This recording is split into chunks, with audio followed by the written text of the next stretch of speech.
inaasahan mo. Sa lahat ng ating pinagdaanan, sa panahon ng pandemya at kalamidad, tayo ay kumapit pa rin sa isa't isa.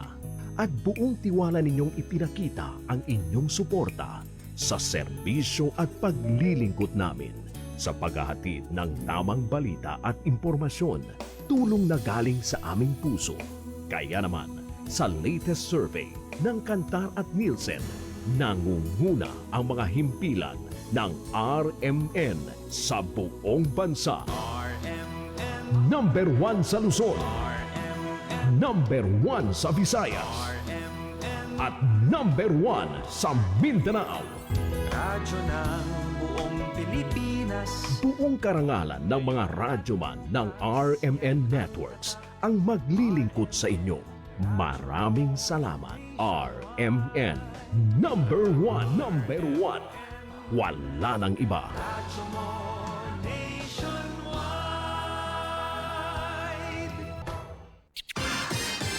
Ito ang DXMY. The Music and News FM station of RMN. Sa Cotabato. 90.9. DXMY.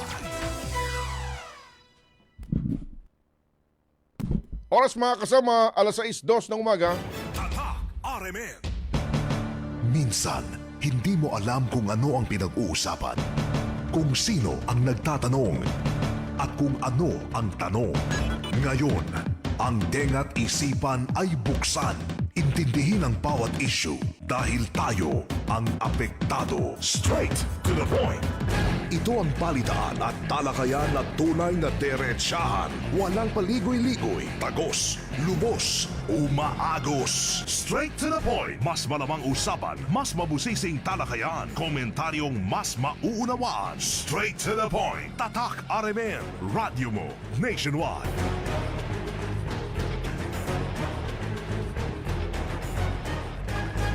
Mga kasama, umaga ng Huwebes, 28 sa buwan ng Mayo 2026.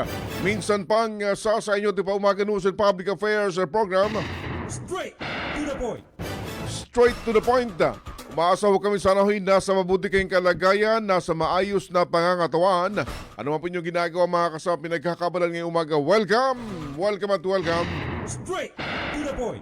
Ating programa live na po napapakinggan dito po sa DXMY 90.9 FM sa Cotabato City. Straight to the point. DXMY 90.9 FM sa Cotabato City, mga kasama. Straight to the point. Magandang morning, Radyo Manabs. Magandang morning, Sir Erwin. Mapia mapita, mga kasama. Assalamualaikum warahmatullahi wabarakatuh. Ang ating programa, mga kasama, live na rin sa ating Facebook page, DXMY 90.9 Cotabato. DXMY 90.9 Cotabato. Samantala, ang ating pong text hotline, mga kasama, bukas na rin po para sa inyo po mga concern, 0950-032-7332, 0950-0332-7332.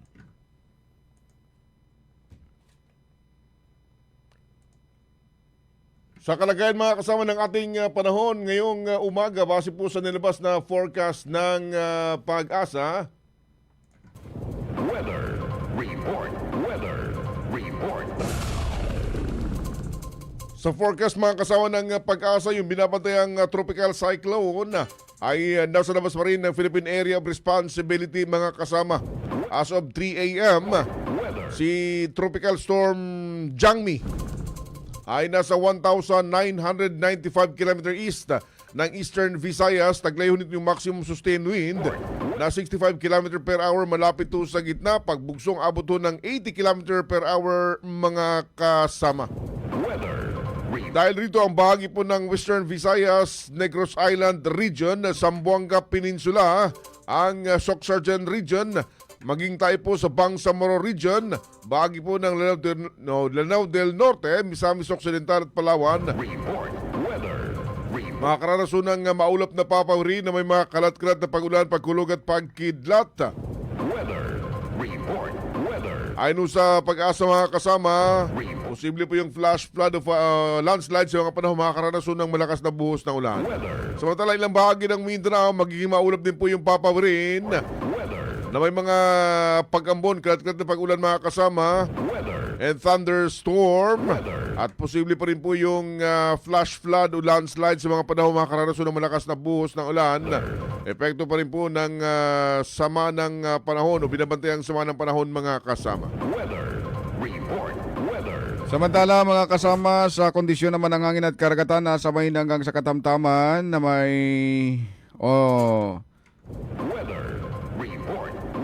manggagaling sa silangan hanggang hilagang silangan ng direksyon, at ang alon naman sa baybaying dagat mga kasama ay magiging banayad.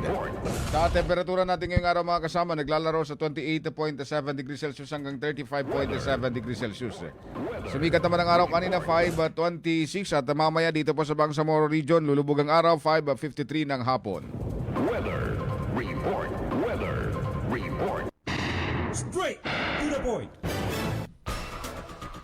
Mga kasama sa muli, good morning, good morning, good morning, good morning, good morning! Kumusta po kayo? Straight to the point. Ngayon po ang umagang ito mga kasama, araw ng Huwebes sa Radyo Manabs. Straight to the point. Dito po sa atin sa Bangsamoro Region ay ngayong araw mga kasama sa Cotabato City ay deklaradong special non-working holiday. Straight to the point. Hinarap ko yung advisory Radyo Manabs, may kinalaman dun sa advisory. Kaya nga, wala pang inilalabas yata. Meron na. Sa Bangsamoro Government Oo, meron na. Sandali ha, silipin lamang natin mga kasama yung nilabas na advisory. May kinalaman nga po rito sa Special Non-Working Holiday Declaration sa ating pong lugar.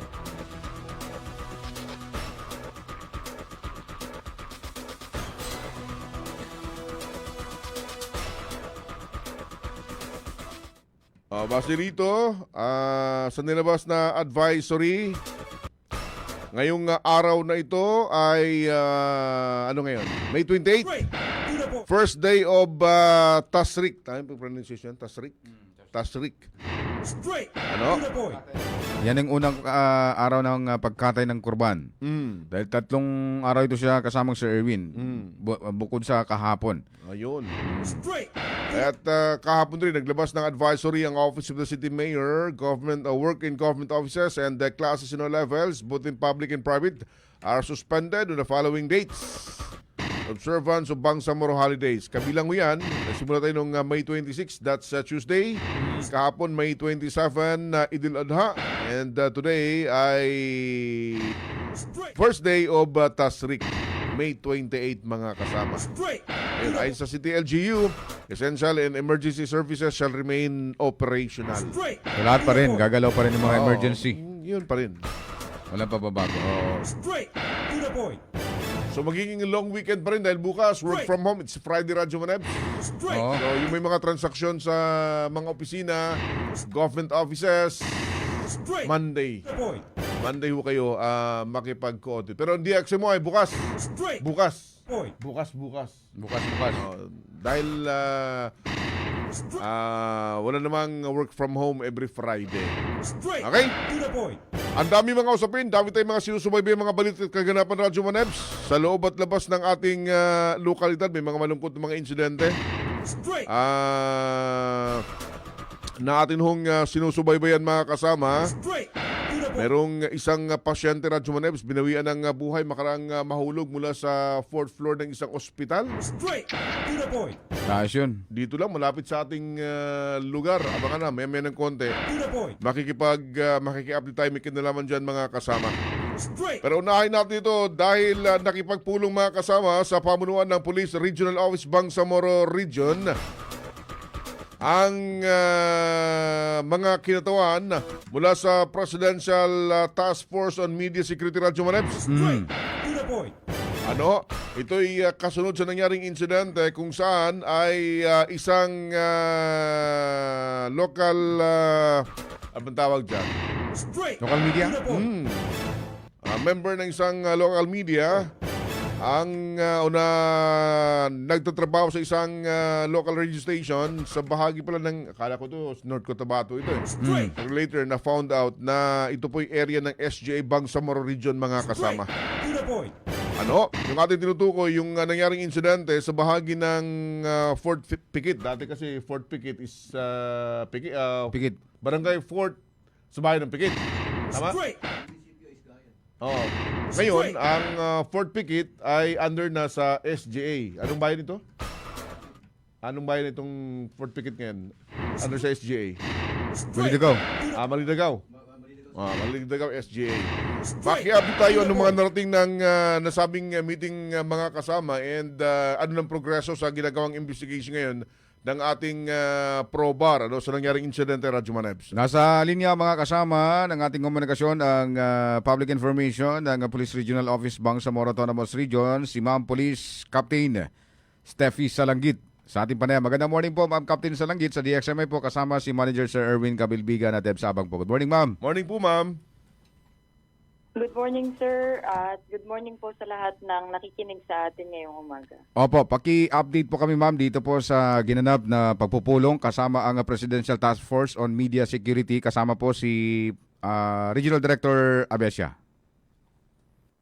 Yes, sir. So, ito nga pong case conference ay pinag-attendan ng mga representatives from the Presidential Task Force on Media Security. Galing pa po sila ng Luzon. Kasama po yung mga officials and investigators na rin from Maguindanao del Norte Police Provincial Office. Yung ating provincial director nagpunta rin dito kahapon, anong May 26, as well as yung Chief of Police ng Malidegaw Municipal Police Station. Kasama na rin yung ating Acting Regional Director na si Police Brigadier General Christopher M. Abesia para po sa mga updates dito nga sa nangyaring shooting incident sa isang media personality ng The Empire Radio Broadcasting Network and Communication Center na si Mr. Nestor M. Migator. So, sa pagpupulong na ito ma'am, ano bang naging takbo dito ma'am? Ano yung mga paunang investigation? Ano yung mga nakikita ho dito ng ating joint authorities dito sa nangyaring incident nito ma'am? Yes, sir. So, ito ngang incident po na ito ay nangyari May 21, 2026. And noong May 22, kasama po dito sa kanilang progress report na yung kanilang Chief of Police ay nagpunta na rin doon sa residence para mag-conduct ng follow-up investigation and makapag-conduct ng interviews doon sa mga witnesses. And isa sa mga nakuha nila doon na information na ito palang ating victim ay bukod sa pagiging isang media personality ay isa rin pong lupon sa barangay. So isa sa mga naging motives na tinitingnan natin is kung siya ba ang motibo ng nangyaring insidente na ito ay connected doon sa pagiging lupon niya or as a media personality alone. As the investigation goes by, yun na nga, nasa 30 police operations na yung nasamahan nitong victim natin as an insulating witness. So, alam ko, para po sa mga nakikinig sa atin, para maintindihan nila, ito po yung kapag may mga police operations po na ginagawa, kailangan po kasi natin ng media representative na pipirma as a witness po para mapatunayan natin yung legitimacy ng isang operation. Mm-hmm. So in short, ma'am, base po sa paghihimay sa ginagawang investigation, doon nagpapatuloy ho ito, may weight yung angle na posibleng related sa trabaho niya as media personality yung nangyaring insidente. Yes, sir. So noong 26, dito natin nailahad doon sa mga representatives ng Presidential Task Force on Media Security kasi nga tinanong nila tayo if meron ba tayong kinandak na SITG or yung Special Investigation Task Group para dito sa ating case na ito since siya ay isang member ng media. So hindi na natin yun kinandak dahil 2 days pa lang after noong incident ay na-identify na natin yung gunman. So, noong 26 din, noong araw na yon, nag-file na sila ng case doon sa provincial prosecutor ng Midsayap sa North Cotabato. Ma'am, without naming names, doon sa suspect dahil ongoing yung investigation, ay rin nating maka-apekto sa ginagawang investigation. Anong background ng sinasabing suspect dito? Ito po kasing suspect na ito. No, tatlo kasi ito sila na una nating naging mga persons of interest.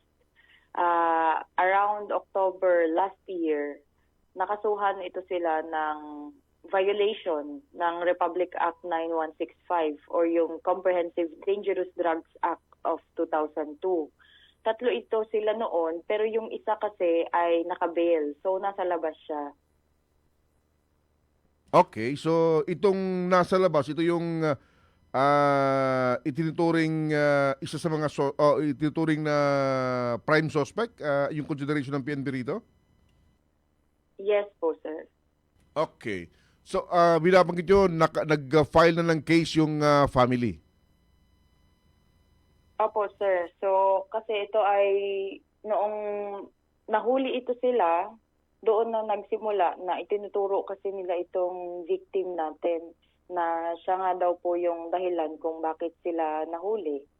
So, isa sa mga witnesses ang nagsabi sa statement nila na nagsimula na yung mga threats dito sa buhay ng ating victim through calls and texts. Mm-mm. But tinanong natin sila kung mayroon ba silang blotter tungkol doon sa mga alleged threats na iyon. Nag-conduct ng investigation, pati yung Chief of Police ng Malindegaw MPS nagpunta doon sa Pikit, North Cotabato, kasi doon naka-based itong The Empire Radio and bagong conduct pa lang ng SGA. So wala pa ang Malindegaw that time. Nag-conduct sila ng investigation doon, hinanap nila kung may record but na-found out nila na wala. Mm-hmm. So, hindi ho siya nagpa-blatter? Yes po, sir. Hindi po siya nagpa-blatter that time. Okay. So, now, since mayroon ng kinasuhan, ano po yung magiging direksyon naman rito ng PNP? Hihintayin natin, sir, na lumabas yung warrant of arrest from the court and then saka natin siya i-execute sa lalong madaling panahon, sir. Doon naman sa panig ng family ng biktima, since mayroon ng mga personal, may personalidad ng kinasuhan, ano naman po yung magiging proteksyon na ibibigay ho ng kapulisan ho natin para naman patuloy na umusad yung kasong ito, Captain Ma'am? Yes, sir. So, noon pang nangyari iyon and until kahapon, parang kahapon po yata inilibing itong si Sir Nicator. Continuous po yung communication, lalo na po doon sa Malindegaw Municipal Police Station. And kasama noong mga representatives from PTF-MOS ay nagbigay po tayo ng assistance doon sa kanyang pamilya and patuloy po natin silang susuportahan and poprotektahan if in case may kailangan pa po sila sa atin dahil itong pagkakaroon po natin ng suspect and pagkaka-file po ng kaso against them ay isang napakalaking accomplishment na po on our part dahil hindi na po talaga pinaninindigan po natin yung stand natin na hindi natin patatagalin and hindi tayo titigil na makuhuli po kung sino man ang perpetrator sa likod ng incident na ito. Opo. Ma'am, since na itong nangyaring pamamaril na ito, pinakamalapit o mga nakikitang malapit na motibo sa pamamaril dahil nga sa pagwi-witness nitong biktima na ito sa mga drug operation ng ating otoridad. Sa miyembro po ng PNP, ma'am, ano ba yung assurance po ng ating local PNP ng ProBar para masiguro yung kanilang seguridad, kaligtasan at siyempre alam natin na hindi sa lahat ng panahon nasa media lamang yung isang mga media personality na nagtatrabaho. Minsan yung iba umaalis din and then bumabalik. Ano ba yung mga assurance dito, ma'am, para hindi ho sila babalikan ng mga perpetrator, yung mga suspect po, yung mga sangkoto sa illegal na droga na kalakaran, ma'am? Opo, sir. So, ito nga po, alam naman natin na ang mga media personalities natin sometimes talaga hindi lang natin maririnig sa mga videos, makikita sa mga social media platforms, but they act as insulating witness nga din po kapag may mga operations ang ating kapulisan. So kapag ka po kagaya ng nangyaring incident na ito na may matanggap tayo na kahit anong threat or kahit gaano pa ito kaseryoso, isipin man natin na ito ay biro-biro lamang or biro lang ito sa pandinig ng iba, agad po natin tong ipagbigay alam sa pinakamalapit na himpilan po ng pulisya. Kasi ito po ay malaki ng factor or malaki ng banta sa buhay natin. Kasi ang buhay po ng ating mga media personalities ay same lang din po ng gravity sa atin na mga men in uniform dahil pare-parehas po tayo na nakasalalay po yung buhay natin dito sa ating line of work, sir. Opo. Sa mga drug operation po, ma'am, ang mga media personality po, binibigyan din po ba ng ating mga otoridad? O kaya naman pinapagamit po ba ng mga like bullet, yung best po, ma'am, para yun nga magiging safety ho sila sa pagsama o sa legit na operation, no? Yes, sir. Ideally, dapat po talaga tayo ay naka-vest, naka-protective gears. And during operation naman kasi, sir, hindi po allowed yung embedded media or yung media natin na sasama during the actual na, let's say, pagpasok. Ang media po natin, and kagaya noong iba pang mga representatives from the DOJ or doon sa barangay, mag-a-act po sila as witness after po nang naikandak na successful operation. I see. Okay. With this development, ano po yung mensahe na nais yung iparating una sa pamilya and ikalawa sa mga kababayan natin nakikinig ngayong umaga, ma'am? Para po sa, unang-una po, para po sa family po ni Mr. Nestor Micator, nakikiramay po tayo mula sa Police Regional Office, Bangsamoro Autonomous Region, sa pamumuno po ng ating Acting Regional Director na si Police Brigadier General Christopher Abesha. At naniniwala po kami na malapit po nating maibigay yung nararapat po na hustisya para po sa pamilya po ng biktima. And para naman po sa kanyang mga kasamahan sa media at iba pa po nating mga media personalities, hindi lamang po dito sa BARM, kundi sa buong Pilipinas na rin po, sir. Kapag ka po may natatanggap nga po tayo na ganitong mga klase ng threat sa ating buhay, isipin lang po natin maliit man po o malaki, agad-agad po natin tong i-report. And i-take po natin to as a serious matter dahil buhay po natin ang pinag-uusapan. And para naman po sa mga mamamayan natin, malaking pasasalamat po ang patuloy po naming ipinapaabot dahil napakalaking tulong po ng mga information na ibinibigay po ng ating mga mamamayan sa pagpapabilis po ng investigation and pag-uusad po ng ganitong mga klaseng kaso. Malinaw po, ma'am. Sa kabilang banda, Captain, ma'am, sa Maguindanao del Sur po, meron pong naiulat na putukan. Any information po? May civilian na binabanggit na nasugatan, ma'am. Ano po yung impormasyon dito ng ating prober, ma'am? Ito po yata, sir, yung, if I'm not mistaken, ito yung buy-bust operation that resulted in an armed encounter doon sa Rajabuayan, Maguindanao del Sur. Opo. Ano po yung madagdag information dito nakarating sa tanggapan po niyo, ma'am? Yes, sir. So, yung nangyari kasi, yung mga personnel ng Rajabuayan Municipal Police Station, kasama na yung MDS-TPO na PIU and PDU, nagkandak po sila ng buy-bust operation noong May 26, 2026, mga alas 4 ng hapon.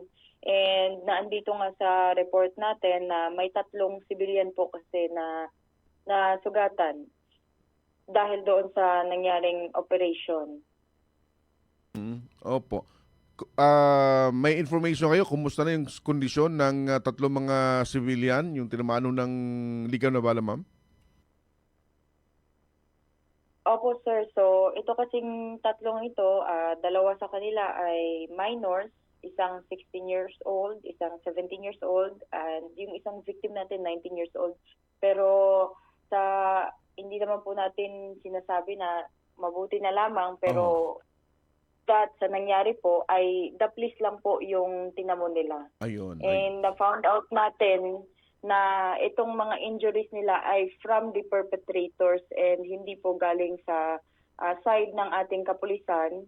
Kasi during the operation, pagdating po ng mga operating troops natin doon, after na ma-confirm nga na bumili sila doon sa ating intelligence personnel or sa ating asset, pinaputukan po nila yung ating mga personnel doon pagdating nila.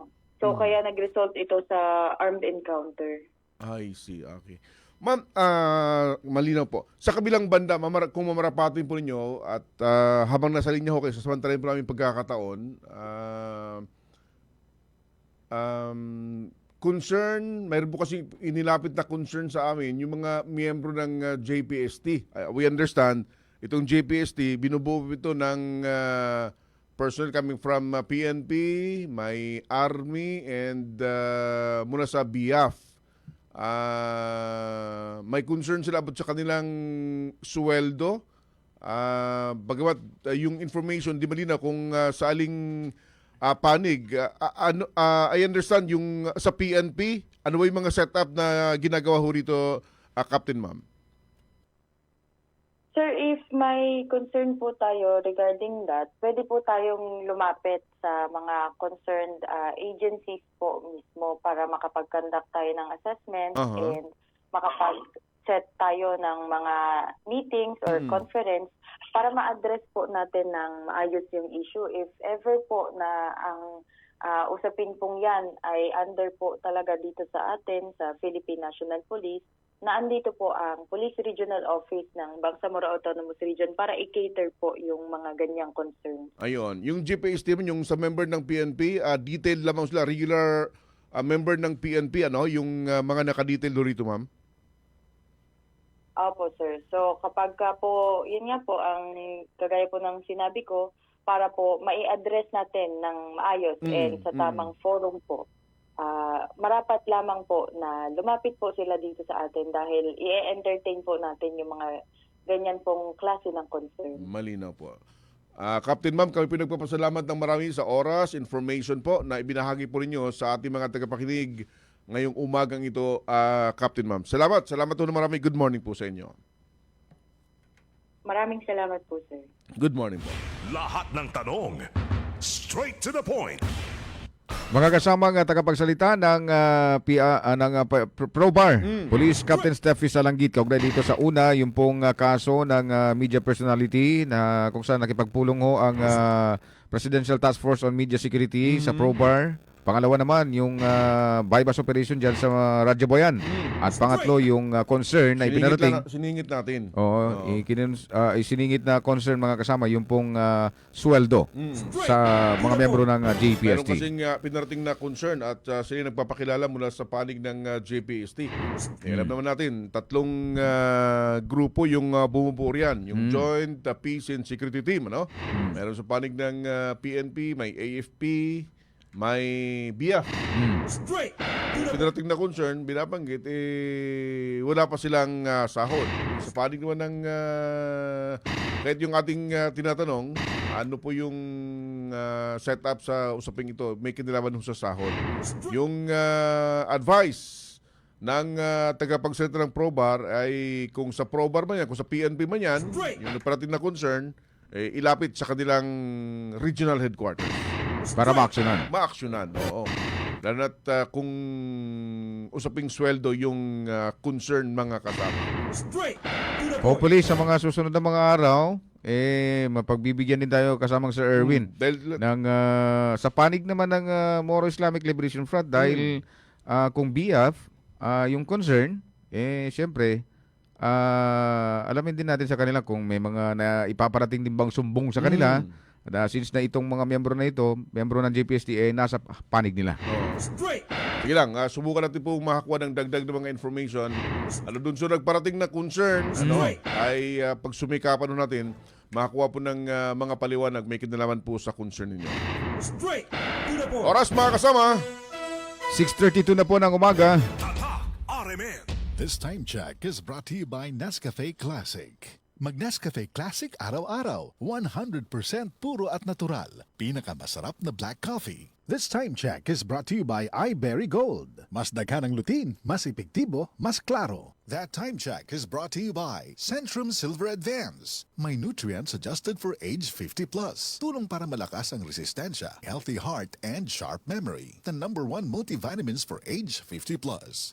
This time check is brought to you by Milo. Drink Milo every day. This time check is brought to you by ang kilala mong Alaxan, extra galing na. Up to 3 times faster versus Alaxan FR. New Alaxan Extra. This time check is brought to you by Kidney Care. Likayi ang dialysis o ubang problema sa kidney. Mag-Kidney Care. This time check is brought to you by Cobra Energy Drink. Ang liwanag na ito nasa loob mo. Para sa amin, pag meron ka nito, wala kang talo. Ang time check na ito ay hatid ng Ginebra San Miguel. Tatak ng tapang, tatak Ginebra. This time check is brought to you by Tanduay 5 years. Tibay ng loob, tibay Tanduay. This time check is brought to you by Tang. Himo ang ganado ang pagkaon with Tang. Nagmamadali kasi itong kliyente natin. Baka pwede mo naman gawa ng paraan. Siya na daw ang bahala sa'yo. Mahirap yan, sir. Ayoko rin ma-involve sa mga ganyang kalakaran. Ganyan ang Pinoy. Ang Pilipino, hindi korap. Isang paalala mula sa MX3, naniniwalang mabuti ang Pinoy. MX3. Dito ako believe. Maingay ang buhay at maraming Tang, tang, tang, ganado, na, na, na. Made with real fruit extracts na ay refreshing fruity flavor. Let's get refreshingly real with Tang. Abangan ng refreshing Tang Bayan sa inyong barangay ngayong Sabado at Linggo. Lahat tayo'y laging nagsisikap para abutin ang tuktok nating hanap. Kapag hinahabol ang pangarap, di kumukurap. Kahit mahirap, tatak ng tapang. Ang tunay, tatak ng tapang. Tatak Ginebra. Drink responsibly. Sa panahon ngayon, kailangan ng tatak ng tapang. Never say die. Paalala ng Ginebra San Miguel. Drink responsibly. Magandang buhay mga kaibigan. Ako po si Hinday Puding. It's very important among us girls to have proper hygiene. Why? Because keeping a good standard of hygiene helps to prevent the development of infections, illness, and most especially bad odors. Para makamit yan, we should cleanse our internal body sa pamamagitan ng pag-inom ng Cervicare. Nagtatanggal ito ng mga dumi at mga toxic sa ating katawan. Tested and proven ko na po yan. Cervicare, distributed by Herbs Med Pharma. Maulan man, no worries na amoy kulob ang damit. Charm, Fabcon, bangong kumakabloom. Tanggal amoy kulob sa bango ng Charm. Charm Fabcon with Bloom Fresh technology kills 99.9% of kulob-causing bacteria tested. May aroma burst pa of thousands of flowers and berries. Ang sampay sa loob, no amoy kulob. Bangong kumakabloom sa Charm. Manufactured by ACS Manufacturing Corporation. ISO certified world-class quality. ACS.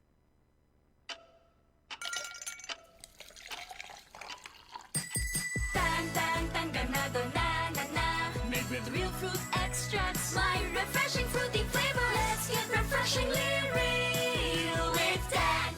Abangan ng refreshing Tang Bayan sa inyong barangay ngayong Sabado at Linggo. Radyo mo nationwide. Mga kasama, tumpak na oras sa buong kapuluan, 6:36 na po ng umaga. straight to the point. tuloy mga kasama sa ating programa. Today is Straight, Thursday, straight to the point. 28 sa buwan ng Mayo 2026 mga kasama. Straight to the point. Ang dami pa natin sinusubaybay ang mga usapin ngayong umaga. Nasa linya Radyo Manibs, ito yung binabagit natin, malungkot na information.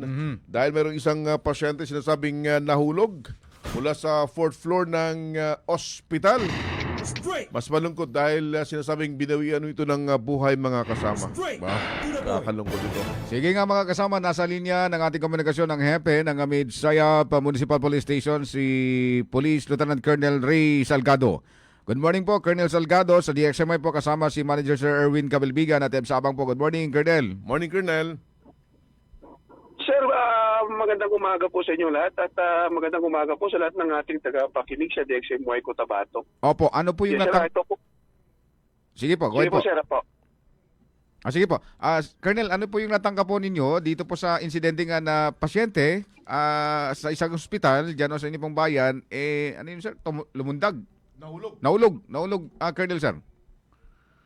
Yun nga po, sir. Bandang mag-aalas 9 na po ng gabi nung May 26, nakatanggap po kami ng tawag galing po mismo dun sa hospital staff sa isang hospital po sa bayan ng Midsayap, Sara Family Clinic and Hospital Incorporated. Located po ito sa poblasyon po ng Midsayap. Na yun nga po, allegedly may nahulog dun sa 4th floor. Agad naman pong responde yung pinakamalapit nating patroller at pinapuntahan din po agad natin ang mga investigador para matignan po kung ano po talaga nangyari. So accordingly nga po, itong pasyente natin, bago po yung mangyari, kausap po ito yung kanyang kapatid na nagbabantay at nagrereklamo po ng hirap ng paghinga. Yun po, tapos parang masama talaga daw masyado yung pakiramdam. So, nung tumakbo na yung kapatid para humingi siya na ng tulong dun sa mga nurse o hospital staff, bigla na lang po itong tumalon dun mismo sa bintana sa 4th floor at bumagsak po dun mismo sa lapag sa baba po ng hospital. Actually po agad naman po sana itong na-respondihan din ng mga taga-hospital at inaplayan po ng paunang lunas at i-revive pa sana. Kaya lang binawian din po ng buhay po siya, yung biktima po natin. Yun po. Nako. Sir, linawin natin yung unang information kasi nahulog and then may binabait kayo tumalon. Yung biktima, Colonel Sir. Yun nga po, sir. Yun po ang naibanggit ng mga nakakita po sa atin. Po, sir, tumalong po siya doon sa bintana. Oho. Without naming names lang, Colonel Sir, dun sa biktima to, lalaki ho ito, babae? Lalaki po, sir. Lalaki. Lalaki. Oo. Natanong ko sa doktor, ano po yung karamdaman? Bakit po siya... admitted na po ito, Colonel Sir, sa ospital? Yes, sir. Admitted po. Admitted. Respiratory problems po, sir. Oho. Nako. Alas 9 ng gabi, sir, nang mangyari ho ito, ano ho? Yes, sir. Mga alas 9 po. Mga 8:55 p.m. Yun po yung recorded time po namin. And then, pang-ilang floor ng hospital, Colonel Sir? Pang-apat po. 4th floor po. Mataas-taas talaga. So, nung tumalon ho siya, narespondihan, sinubukang i-revive, pero hindi na ho naisalba po yung buhay ng biktima, Colonel Sir?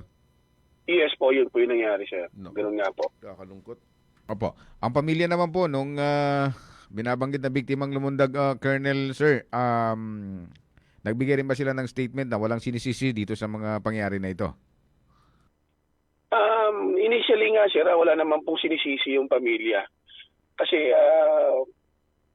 pangilang beses na rin daw po na hospital itong biktima natin at yun na po, parang may nade-depress na po yung biktima. Opo. Ang tanggapan naman po, ang nasabing ospital po, meron din po bang statement nakuha ang ating PNP, sir? Sa ngayon, sir, wala naman po kami statement pang natanggap. Pero yung hospital naman po, sir, is willing naman po, sir, na makipagsangguni sa pamilya tungkol po dun sa nangyari. May mga follow-up pa ba dito, sir, na investigation dito sa insidente na ito? Actually, sir, sa ngayon, siyempre suicide po, sir, yung angulo tinitignan po natin. Mm-hmm. Yes, sir. Ilang taong gulang, sir, yung biktima? Taga saan ho ito?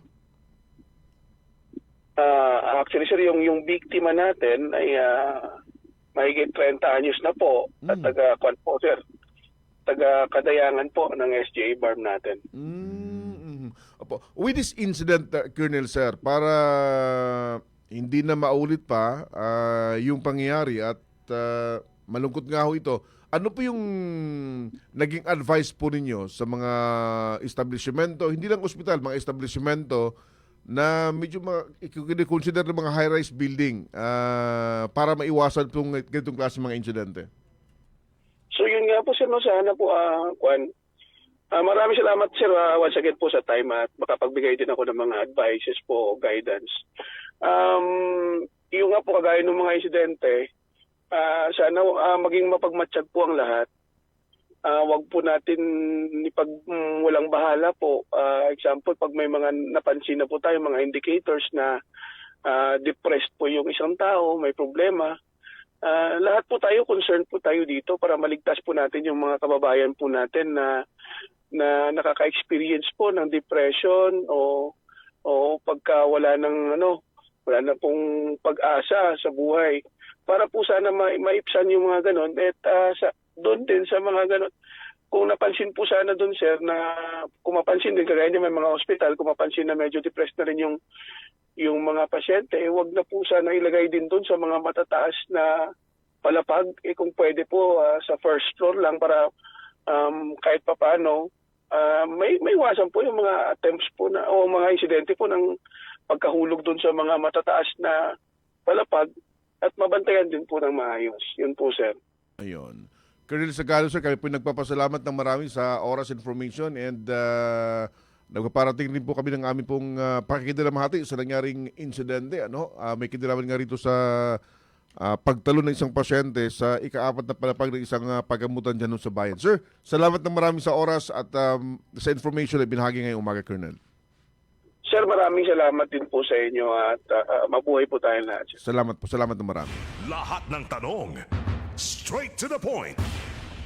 Si Police Lieutenant Colonel Ray Salgado, mga kasama, hepe ng Midsayap MPS, kaugnay dito sa insidente ng pasyente na tumalon. 4th floor. Binabagit, nasa may 32 anyos sa Radyo Manayos, lalaki. Yung medical, yung sakit niya, ano binabagit ni Colonel Salgado kanina? Medical depression. Parang ganun. Depression, sir. Respiratory illness and nauwi sa depression, yung binabanggit. Bago siya tumalon, nagreklamo na hindi nakakahirap maghinga-huminga. Nahirapan. Then, yung bantay, tumawag ng staff ng pagamutan. Then, doon na nangyari yung pagtalon ng nasabing pasyente, mga kasama. Straight to the point. Oras, mga kasama, 6:45 ng umaga. Straight to the point.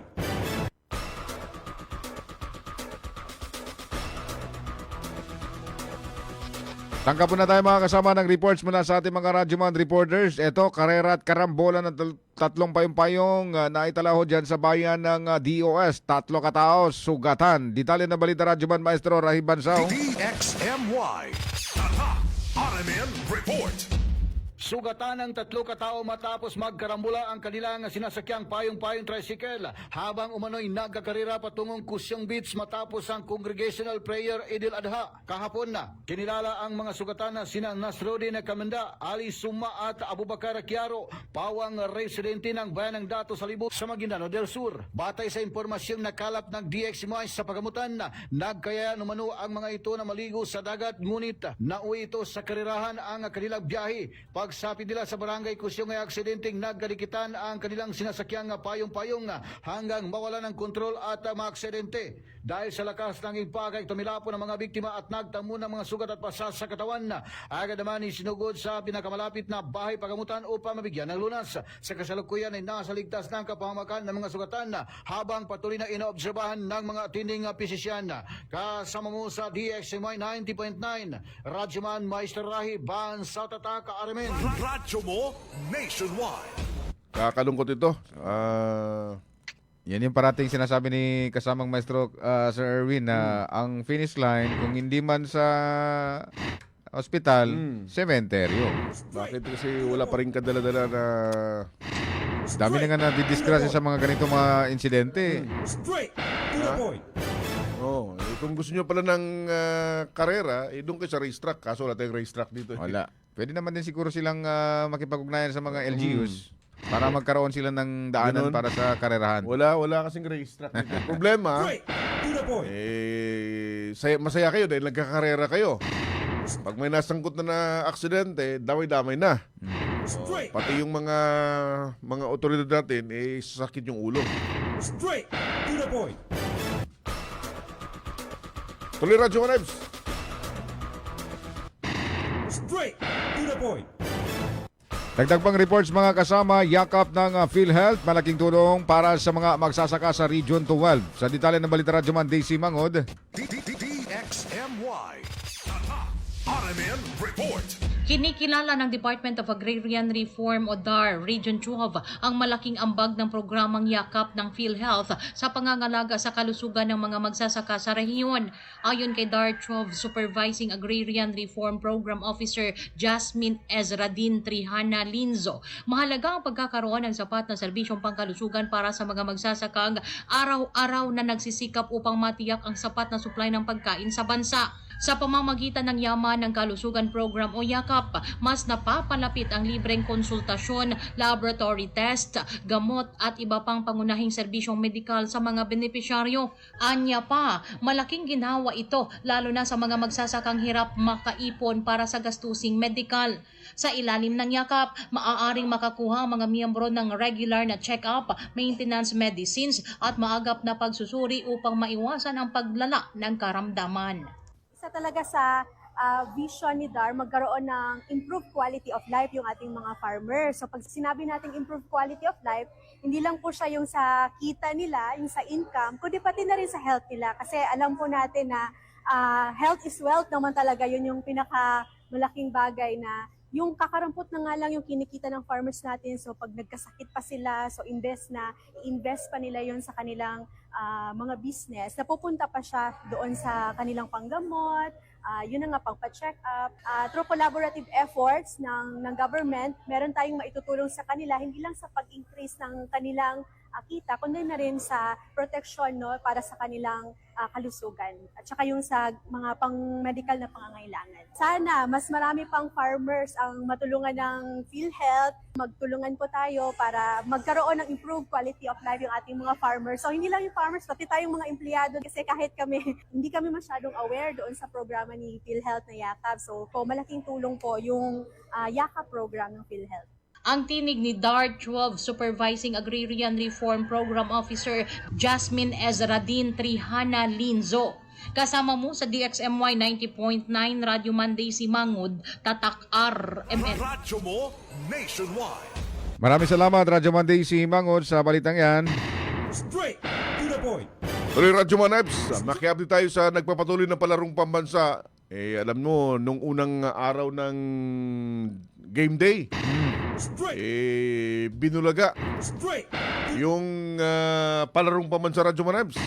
Straight to the point. At naging usap-usapan, makaraang makapagtala ng unang panalo yung Bangsamoro Region. Ito yung sinasabi na small but terrible Radyo Manebs. Usap-usapan yung panalong yon ng Barm Basketball Team kontra dun sa mga malalaking katunggali Radyo Manebs. Maki-update ko tayo. Kumusta ang Barm team natin sa palarong pambansa ngayon? Nasa linya mga kasama si Sir Dr. Yusuf Tong Amino, ang Director 1 ng Bureau of Physical Education and Sports Development for Basic Education ng MBHTE Barm. Good morning po Sir Doc Amino, sir. At sa DXMY po, kasama si Manager Sir Erwin Kabilbigan at Teb Sabang po. Good morning. Morning po, Doc.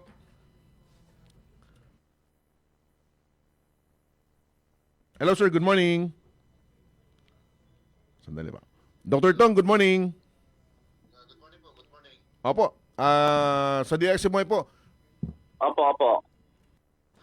Maki-update kami, Sir Sir Tong, ano po yung Yes, update po. ngayon, status ngayon ng palarong pambansa and syempre ng ating pambato dito po sa BARM? Opo.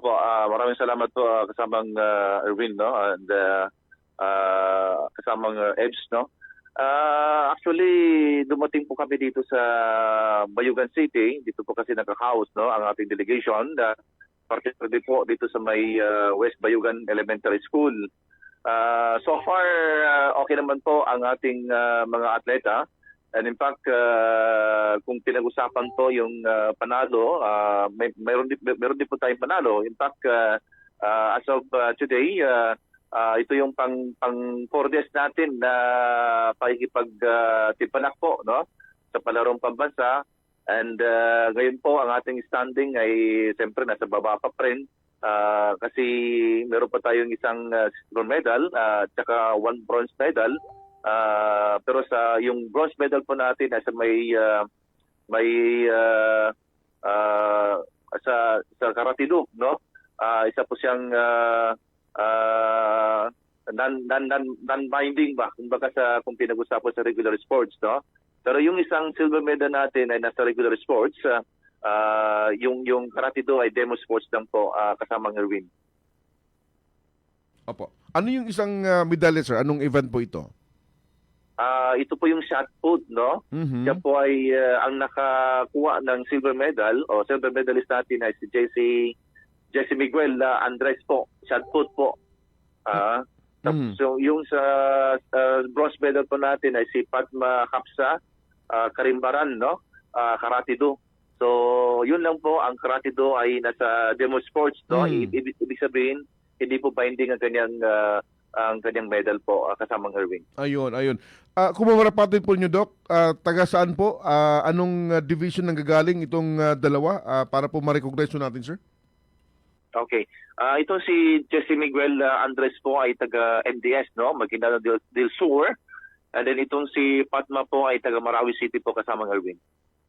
Ayun. So meron tayo isang silver, isang bronze. Do yung bronze, sabi nyo, hindi kabilang sa medal tally, Director Sir?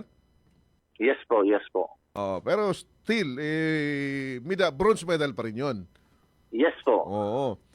Liban dito, kumusta yung iba mga sport event na sinasalihan natin? Balita natin, nung unang araw ng kompetisyon, particular sa basketball, ginulat ng Bangsamoro Region yung palarong pambansa, Doc. Yes po, kasi alam natin, no? Pag sinasabing taga Luzon, Visayas po, ang titindi ng ating mga kalaban dyan, no? But then, bigla nga sila, sapagkat ang basketball natin, Secondary Boys, lumaban po sa Bicol Region, natalo po yung Bicol Region kasamang Erwin. Itong Secondary Boys basketball team natin, saang division, anong school nagagaling po ito, Doc? From Cotabato City po, kasamang Erwin, particularly po taga Cotabato City, nasa High School Main Campus. Ayun, taga Sinechos Main pala ito. So, anong status nila ngayon after nung unang panalong ito na bumulaga sa palarong pambansa, Doc? Kahapon po ay nagdaban sila. Yun lang po, natalo sila.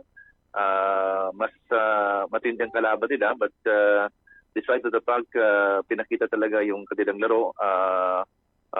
Although natalo sila, pero lumalaban po kasama Erwin. Parang malapit lang ata yung score, Doc. Opo, malapit lang yung score. So, talo man, pero lumalaban yung ating mga manlalaro sa Bangsamoro Region.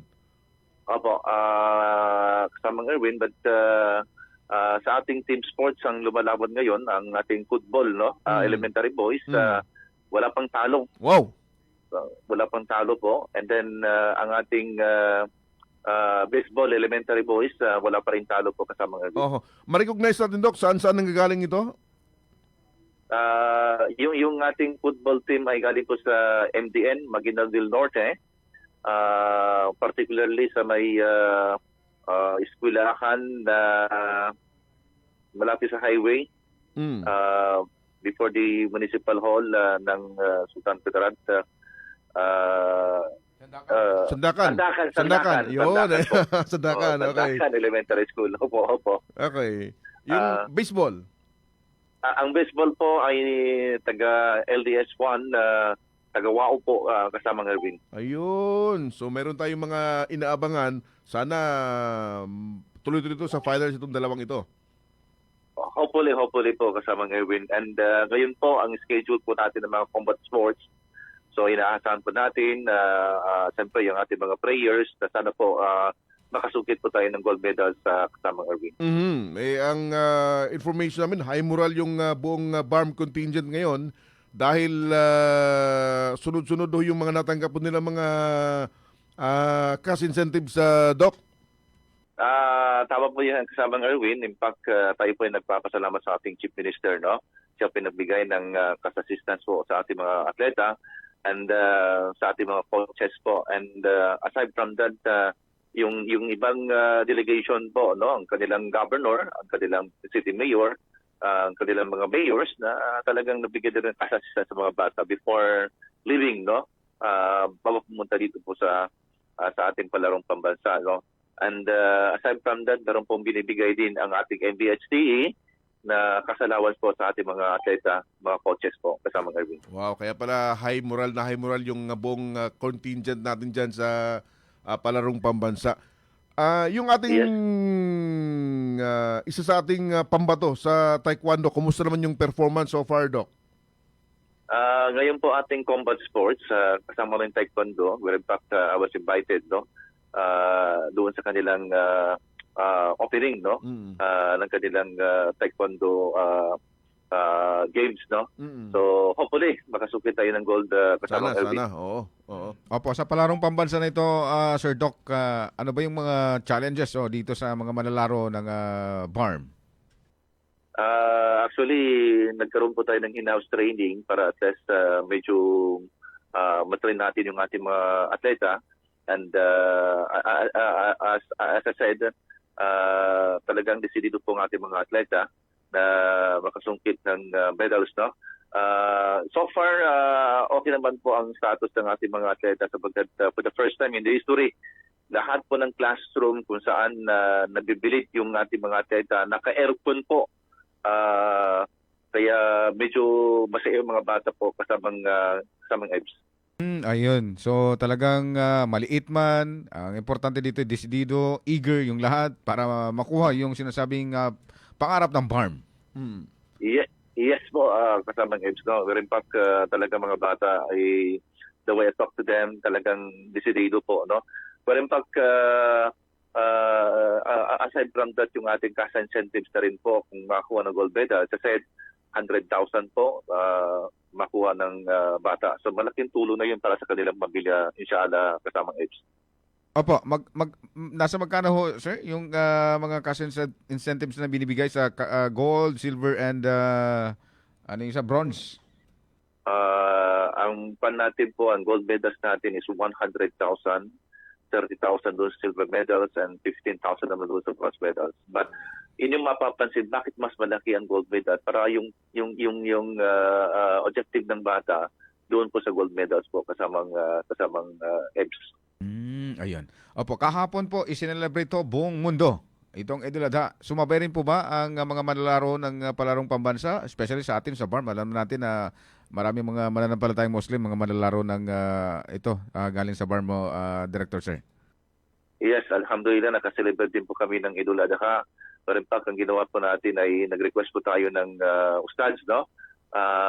Dito na po sa school nangyari po yung Idul Adha prayer natin. Alhamdulillah, marami din na nag-pray, no? In fact, yung ibang malapit dito na Muslim community, dito na rin po nag-pray sa amin sa eskwelahan, no? Kasi mas safety po mga bata dito kasamang EBS. Ayun. Kami po dito, sir, sa Cotabato City, sa Bangsamoro Autonomous Region, yung panalangin at siyempre yung suporta, nandiyan pa rin dahil every time na tayo lumalabas, nakikita natin, especially mga estudyante, nakikita natin sa cellphone lang sila nagmo-monitor, naririnig natin yung hiyawan, sigawan, naririnig natin yung BARM. So, yun yung sinasabing mainit pa rin yung suporta na ipinaparating sa mga malalaro natin na nandyan sa Agusan del Sur. Sir Doc. Tama po. Actually, pag sinasabing BARM ngayon, medyo takot na yung ating mga kalaban na sabi na ibang BARM ngayon. And then dito po sa ating gusto ko lang po ipaalam sa lahat, no. wala pong na-DQ sa ating mga atleta. So lahat po sila makalaro. Ang pan natin ngayon is yung record natin po, napakalinis po ang ating record. Sinasabi ng 360 na turn, no? Meaning yung sa dating marumi na mga papeles ngayon po ay malinis na. Alhamdulillah. So ulitin ko, wala po na-DQ sa ating mga atleta. Lahat po sila makalaro. So yun po ay palatandaan ang BARM region ay in terms of papeles natin compared to other regions, no? Malinis po. And yung motivation po ng mga bata natin, yung ating mga atleta, yung ating mga coaches, desidido po talaga na makakuha ng medals dito sa Palarong Pambasa 2026 kasamang EBS. Ayun. Sir Doc, 10 po ng inyong mga kasamahan dyan, mga taga-MB at SIHO at mga atleta natin, mag-ingat po kayo parati, yung po mga gamot, yung po inyong mga pangangatawan, kalusugan dyan, laging i-check po para tuloy-tuloy na hanggang sa finals. Yun. And ngayon pa lamang kinukongratulate ho namin yung buong team ng Bangsamoro Region. Po, maraming salamat po kasamang EBS, kasamang Erwin. Doc, salamat na marami. Again, good morning po sa inyo. Good morning. Lahat ng tanong, straight to the point. Baka kasama si Sir Dr. Yusuf Tong Amino, ang Director ng Bureau of Physical Education and Sports Development ng MBHC BARM. Oo, yung ating mga manlalaro, alam naman natin Radyo 1 EBS, kung ikumpara sa mga manlalaro, lalo na sa Metro Manila, National Capital Region, Gigantian, Visayas, at ibang mga lugar sa Mindanao, yung kung sa manok pa, yung tapad ba? Ganun yung malayo. Yung sa basketball, parang ganun talaga yung City Gis. City Gis. Pero lumalaban. Yung kahapon nakalaban nila. Ilang score, ilang points lang yung pagitan. Straight to the point. Pero yung ating mga manlalaro mula sa Bangsamoro Region. Importante yung kanilang doon, sir, yung kanilang mga gastusin sa pang-araw-araw, yung suporta mula sa MBHT at ng Office of the Chief Minister at iba pang mga LGUs. Nagbibigay rin sila ng mga governors, mayors. Yung sa Cotabato City, 1.2 million pesos yung pabao na binigay ng City LGU sa mga manlalaro ng lungsod. Malaki-laki na rin na yung nahalaga para magasto nila sa pang-araw-araw. Pambili nila ng ice water. Libre naman yung ice water. Hindi naman. May mga pasalubong pabalik. Ganun. Alam ko, ice water lang ang pwedeng bilhin. Sige, sa pang report ng Lives. Dagdag pang reports mga kasama, wanted o warrant of arrest para sa kasong grave coercion. Isinampa sa PDEA agent na umano'y sangkot sa sextortion. Sa detalye ng balita, Radyoman Jul Di Mapalaw. DXMY Tatak RMN Report. Naglabas ng warrant of arrest ang Regional Trial Court, Branch 13, Cotabato City laban sa PDEA agent na si alias Ron, kaugnay ng kasong grave coercion in relation to Republic Act 10175 o Cybercrime Prevention Act of 2012. Ito ang kinumpirma ni Attorney Garmandal, Legal Counsel ng mga kasapi ng Regional Anti-Cybercrime Unit ng PROBAR at ang babaeng biktima ng umano'y sextortion sa nasabing kaso. Bate sa dokumentong pirmado ni Presiding Judge Yisnaira Ibrahim noong May 25, inatasan ng mga alagad ng batas na arestuhin ng akusado habang may tinagdang 100,000 pesos na piyansa ang korte para sa pansamantalang paglaya ng akusado batay sa nakasaad sa mismong dokumento. That is true. We have faced several complaints. Napakadami namin kasong hinarap bago lumabas ito. And if we might remember, merong isang joint operation noong last year pa to, November 2025, kung saan ang RACO Bar kasama ang isang complainant. Nagkaroon ng joint operation ang RACO Bar pati ng Papa 2 in relation sa isang complaint ng isang babae, pangalan natin Sara, kung saan itong babae na to ay lumapit dito sa mga tiga-RACO Bar at kasama sa joint operation na to yung Papa 2 or the police station number 2. Doon sa operation na yun, nahuli nila itong isang Mr. Casas at nag-file sila ng complaint nung mahuli itong tao na to. Unfortunately, nag-viral ang isang video na pinalabas nila at interpret nila na binugbog daw yung Mr. Casas na to. Nagkaroon ng napakadaming kaso doon ng kriminal, sinarap namin. Marin nating pinaliwanan sa taong bayan. Nagkaroon ng hindi pagkakaintindihan with respect doon sa totoong operasyon. Kung natatandaan natin, nag-file ng complaint ng grave coercion at dalawang rape incident against dito kay Mr. Casas. Ngunit ang kanilang complaint ay dinismiss ng City Fiscal. Nagpa-interview tayo at we insist and assert. Dito natin, tingin po natin, hindi yata naintindihan yung factual incident bakit nagkaroon ng joint operation itong mga polis na to. And in our interview, in-explain natin na ang totoong dahilan kung bakit karoon ng joint operation against dito kay Mr. Casas ay dahil doon sa grave coercion in relation doon isang, wagin natin, medyo may kabastusang ugali against dito sa isang babae. Nabatid na si alias Ron ay ahente ng Philippine Drug Enforcement Agency na sangkot sa umano'y sextortion case na nauna ng ibinasura ng korte matapos itong ireklamo ng kanyang umanong biktima na si alias Sara sa Cotabato City. Naniniwala si Atty. Garmandal na sa tulong-tulong ng bawat isa ay makakamit ang hustisya para sa higit kumulang 15 mga apektadong pulis. Kasama mo sa DXMY 90.9 RMN Cotabato, Radyoman Julie Mapalao, Tatak RMN. Radyo mo nationwide.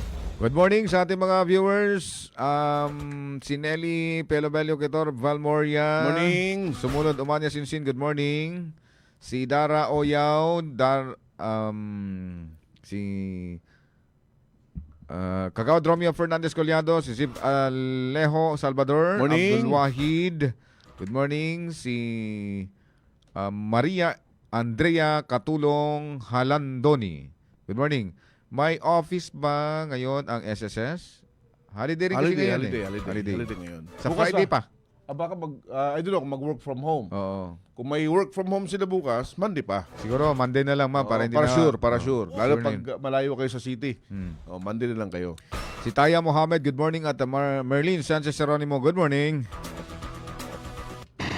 Straight to the point. Meron pa? Sige, paalam mo kami. Mga partners natin sa Master Control, Chief Alvin Casion, sa DJ Ginoong Ricardo Madamba Jr., ating coordinator Radyoman Maestro Rahib Bansao. Radyoman Ebsamang. At Radyoman Erwin Kabilbigan, Tatak Aramen. Radyo mo nationwide.